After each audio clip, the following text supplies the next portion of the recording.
Hey guys, welcome to our daily encounter.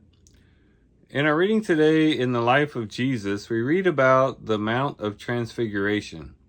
And we find that there is a progression of events that lead up to this wonderful and awesome experience they had with Christ there. Of course, first they were separated from the world with Christ. He took them he took them aside and took them up on a mountain. They were in Christ's presence because they were there with the Lord as they ascended the mount and as they were there. And then they found themselves in an elevated position. They were up on a mountain, up above the clamor and the chatter of this world. They were high above all of that on this elevated mountain. We also read that they saw Christ's glory. They saw his garment shine, and they saw him put on his heavenly glory. And they also learned of Christ's preeminence. When Peter wanted to make a tabernacle for Jesus and Moses and Elijah, a voice speaks from the cloud and makes very clear that Jesus is to have preeminence even over Elijah and Moses. And then they also, or eventually got to the point where they had only saw Christ. After Moses and Elijah left, they were there alone with Christ. And this becomes their experience on the Mount of Transfiguration.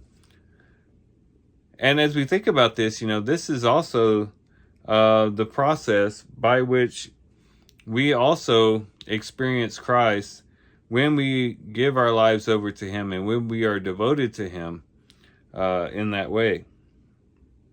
For one, we are separated to Christ as he called his disciples away from the world to go on this mountain and go on this adventure with him alone.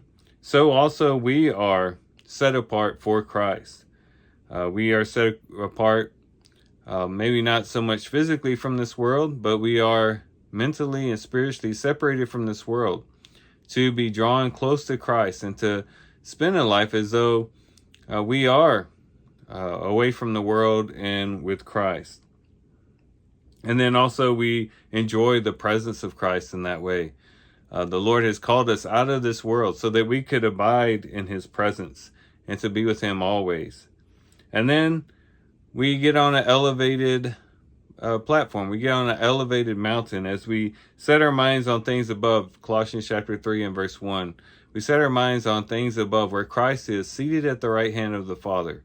And we too find ourselves in an elevated place in that our minds and our hearts are elevated above this world as we draw close to the Lord, as we're in the presence of Christ, as he draws us away from this world. We find ourselves with an elevated view, with a heavenly perspective, we could say. And then we begin to see how glorious he is when we experience this. Once we get a heavenly view, once we've been separated from the world and abide in the presence of Christ, we begin to see truly how glorious Christ is. And as 2 Corinthians chapter 3 and verse 18 talks about, we begin to see things as through a mirror dimly. But we are being transformed into that glory through the Spirit, from glory to glory through the Spirit. But we see him, a glimpse of his glory, as we go through this experience.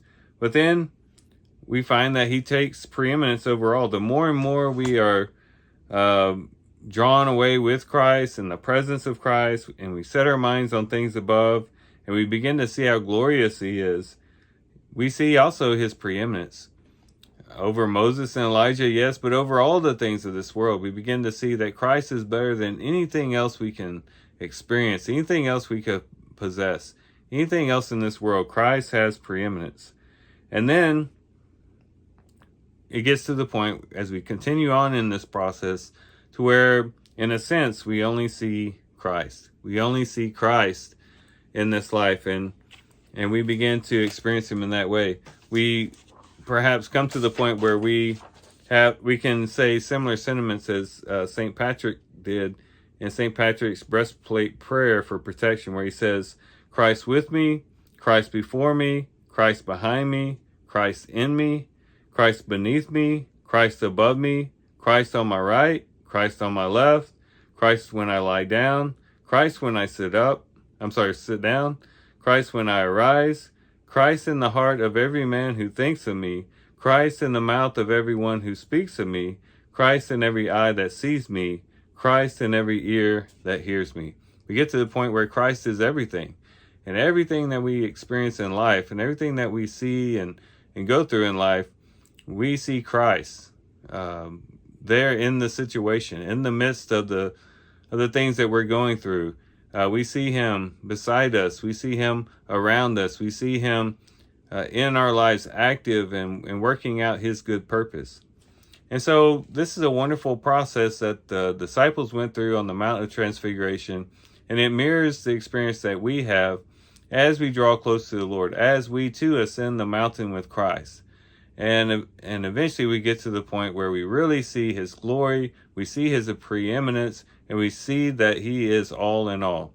And hopefully we'll have that experience as we draw close to him today, and as we continue to draw close to him each and every day. So here's some things we can reflect on and think about as we do our reading today. With that, guys, I do thank you for watching the video today.